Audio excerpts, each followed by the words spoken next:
हाँ तो नमस्कार दोस्तों, फिर एक बार आप लोगों के सामने वर्णमाला जो आप लोगों को पिछला वीडियो लेकर के आए थे वर्णमाला का, और बहुत ही आग लगाने वाला वीडियो आप लोगों के सामने लेकर के आए थे, वैसे ही इस बार वर्णमाला का पार्ट 1 आपका वीडियो ये लेकर के आए। इसमें स्वर के बारे में हम लोग डिस्क्राइब, पूरा स्वर के बारे में पूरा हम लोग समझेंगे। और हर कंपटीशन एग्जाम के लिए और हर किसी भी, अगर आप तैयारी कर रहे हैं किसी भी कंपटीशन एग्जाम के लिए जिसमें आपका हिंदी से क्वेश्चन आने वाला है, उसमें वर्णमाला बहुत ही एक तरह से बैकबोन की तरह काम करता है। और वर्णमाला से क्वेश्चन आना बहुत ही कंपलसरी ही होता है। तो ऐसा आपको ट्रिक के माध्यम से और कॉन्सेप्ट के माध्यम से, सबसे पहले कॉन्सेप्ट होता है, अगर हमारा कॉन्सेप्ट क्लियर रहेगा तो ट्रिक ऑटोमेटिक सॉल्व हो जाएगा। तो ये ट्रिक पर विशेष मत ध्यान दीजिए, और ट्रिक लास्ट में बताएंगे आप लोग किस तरह से करेंगे, लेकिन कॉन्सेप्ट क्लियर आपका यहाँ पे करवाएंगे। और सबसे पहले देखिए हम स्वर अब लेकर के चलते हैं। उससे पहले आप लोग चैनल को सब्सक्राइब, लाइक, शेयर तो ठोक ही दीजिए। चलिए अब यहाँ पे चलते हैं, घबराइए मत, स्वर आराम से लेकर के हम लोग आप लोग चलते हैं। ये स्वर का देखिए, स्वर है, स्वर किसे कहते हैं, स्वर क्या होता है, ये आपका स्वर का है। स्वर क्या होता है, जैसे वर्णमाला पिछले वाले वीडियो में ही आपको बताया था कि वर्णमाला किसे कहते हैं, वर्णों के सुव्यवस्थित ढंग को जो अरेंजमेंट किया जाता है उसे वर्णमाला कहते हैं।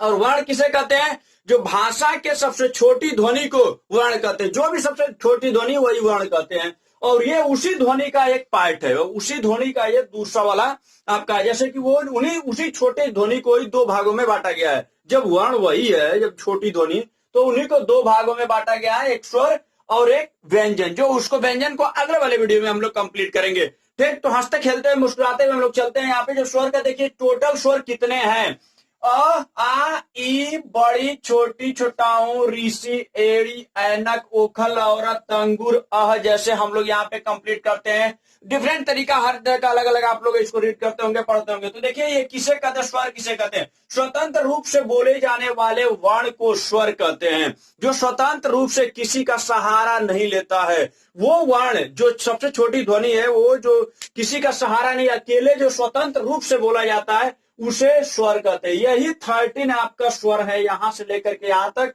और इन्हीं का अलग अलग क्लासिफिकेशन, अलग अलग वर्गीकरण हम लोग करेंगे कि किसे क्या कहते हैं और क्या कौन सा कहलाता है, एग्जाम में किस तरह से क्वेश्चन आते हैं। तो परंपरागत जो स्टार्टिंग से लेकर के बचपन से हम लोग पढ़ते आ रहे हैं, ऐसे ही लास्ट तक तो परंपरागत वर्ण जो अगर पूछा जाएगा अगर आपका एग्जाम में, तो वो आप बताएंगे 13। क्या बताएंगे आप, परंपरागत वर्ण को आप बताएंगे 13 बताएंगे। ये जो कि आपको ऊपर दिख रहा है, उसकी परिभाषा आप स्वतंत्र रूप से, मतलब किसी का सहारा लेकर नहीं बोला जाता है, जो हमारे मुख वाणी से जो निकलता है जो ध्वनि, और जो स्वतंत्र रूप से इससे छोटा न कोई रहे, मतलब इससे और छोटा टुकड़ा वाला न रहे, ये आपका स्वर होता है। ये ध्यान दीजिए। और ये जो जितने ये 13 आपका बना है दोस्तों, फ्रेंड्स, ये ध्यान दीजिएगा, जितने ये 13 बने हैं ये सब आपका मूल स्वर से बना है। इसमें भी एक मूल स्वर होते हैं जो अपने आपस में तीनों जो 13 मिल करके बने हैं, इन्हीं 4 से मिल करके बने हैं।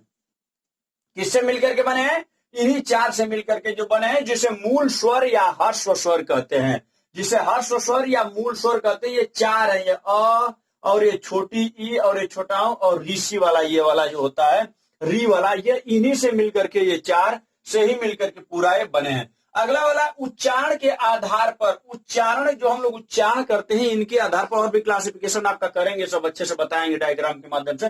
तो उच्चारण के आधार पर वर्ण कितने हैं, उच्चारण के आधार पर वर्ण टोटल 10 हैं। कितने हैं, 10 ही टोटल होते हैं, जिसमें से आपको ये 2 निकाल दिया जाता है। ये अयोगवाह, जैसा आपको बता दें यहाँ पे, अयोगवाह स्वर जो अंक और अह, इसको निकाल दिया जाता है। और जो ये ऋषि होता है, जो ये, इसको भी निकाल दिया जाता है, जो मूल स्वर में से ये आता है।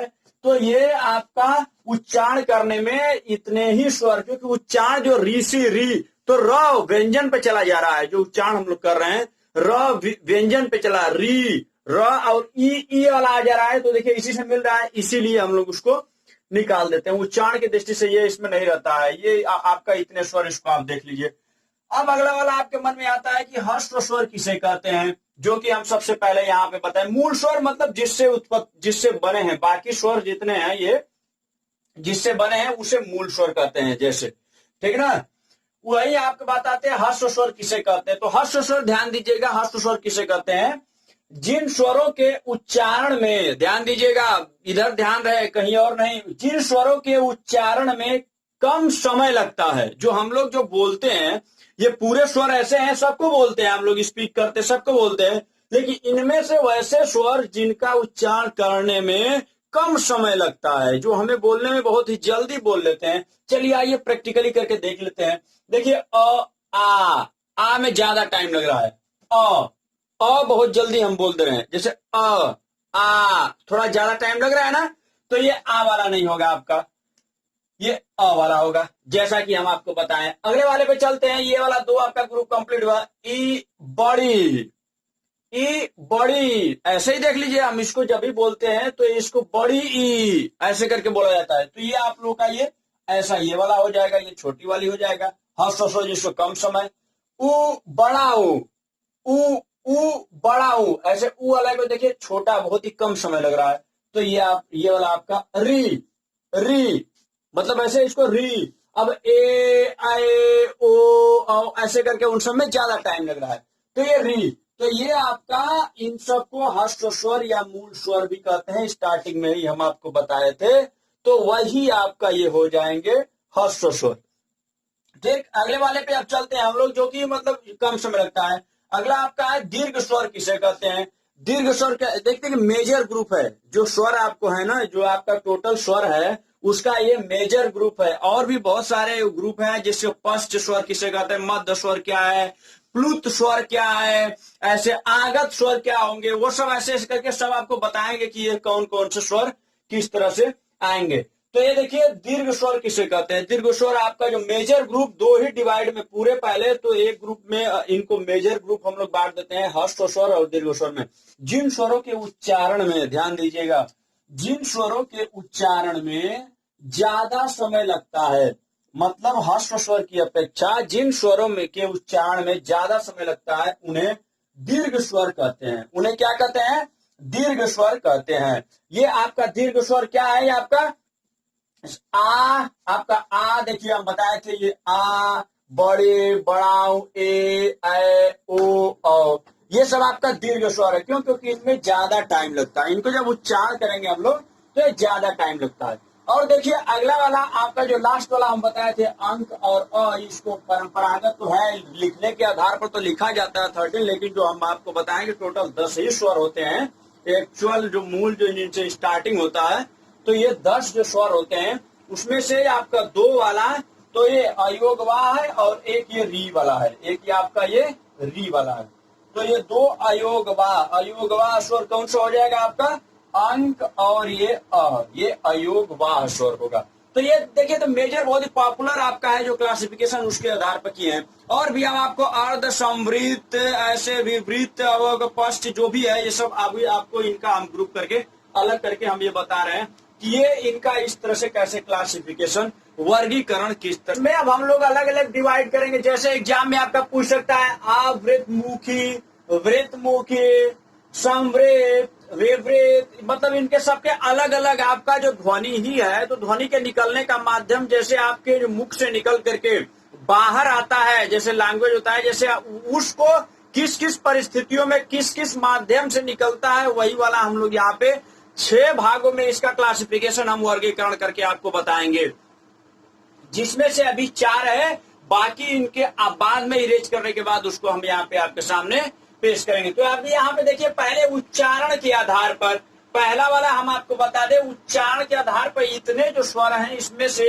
अयोग वाह वाले को तो हटा दीजिएगा, इसका कोई रोल नहीं है, इसीलिए इसको काउंट नहीं किया जाता है। और टोटल हम 10 आपको बताए थे, तो 10 पर ही मंथन करेंगे पूरा, और इसमें एक इसको आपको री वाले को हटा दीजिएगा, ये ठीक ना। इनका हम पूरा वर्गीकरण आपको बताएंगे। तो देखिए, जीव के आधार पर जो हमारी जीव है, जीव के आधार पर वर्णों का जो स्वर निकलते हैं, तो किस किस माध्यम से जीव के आधार पर इनको अलग अलग क्लासिफिकेशन क्या है। अगला मुख द्वार खुलने, जब हम इनको बोलते हैं, जब इन स्वरों को बोलते हैं, जब मुख से बोलते हैं, तो उस समय हमारे मुख का सिचुएशन कैसा होता है, उसके आधार पर यहाँ पे बताया है। ओठ के आधार पर ओठ का क्या रोल होता है, जब ये ध्वनियां जब निकलती हैं सब बाहर, तो इसमें ओठ का क्या अपना रोल है, इसके आधार पर। नासिका, जो नाक से हवा निकलने, नाक से हवा निकलने के आधार पर, वो वाला अगले में बताएंगे। और घोषत्व, तो अगला वाला आपको घोषत्व वाला बताएंगे, घोष, सघोष और घोष के आधार पर ये वाला बताएंगे अगला वाला। तो अभी फिलहाल ऐसे 4 इसको आप देखिए। एक उच्चारण के आधार पर ह्रस्व स्वर और दीर्घ स्वर तो होता ही है। एक आता है प्लुत स्वर में जिसमें सबसे ज्यादा समय लगे। ऐसा जो स्वर बोलने में जो दीर्घ स्वर से भी ज्यादा समय लगे, प्लुत स्वर, जैसे राम, ऐसे जैसे गाना वगैरह गाते हैं या कहीं उच्चारण वगैरह करते हैं तो वहां पे इसका हम उपयोग करते हैं। ये वाले ध्यान से आप देख लीजिए इस वाले को, कैसे इसका कब उच्चारण करते हैं। जब किसी को पुकारा जाता है या नाटक का रोल होता है या संवाद बोला जाता है या वैसा कुछ स्पीच दिया जाता है या गाना गाया जाता है तो ऐसे जो खींचा जाता है उस स्वर को, जैसे राम गाय, ऐसे करके खींचा जाता है। उतार चढ़ाव जो होता है जो स्वर का, वो वाला हमारा प्लुत स्वर में आएंगे। वो किस में आएंगे? उसको प्लुत स्वर बोला जाता है। इसको ऐसे हम दर्शाते हैं, उच्चारण में दीर्घ से अधिक समय लगता है इसका। अगला वाला चलते हैं। अब हम लोग यहाँ पे देखते हैं जीभ के आधार पर, जो आगे वाला जो जीभ है, जो ये आगे वाला जो पार्ट है जो जीभ का, जीभ के आधार पर जो स्वर निकलते हैं, तो जीभ के आधार पर कहाँ से, इतने आगे वाले जीभ से कौन से स्वर टकरा करके निकलते हैं, टच होकर के निकलते हैं। तो आगे वाले से देखिए ई, जब बोल करके देखिए ई, छोटी बड़ी ऐसे करके ई, तो आगे वाला जीभ का रोल है। देखिए ई ए, तो जीभ का जो रोल है आगे वाला रोल है। तो ये आपको अग्र स्वर बोलेंगे। जीभ के आधार पर क्लासिफिकेशन करेंगे तो ये अग्र स्वर हो जाएंगे हमारे। ये कौन से होंगे? ये वाले आपके अग्र स्वर होंगे। ठीक। अगला वाला मध्य स्वर अ जब बोलेंगे तो जीभ के बीच में से निकलेगा। ये मध्य स्वर ही है जो जीभ के बीच में से अ करके निकलेगा। अगला वाला आपका पश्च स्वर, मतलब आपका जीभ के पीछे वाले भाग, सबसे जो पीछे वाले, बोल करके आप देख सकते हैं आ, तो देखिए पीछे से निकल रहा है।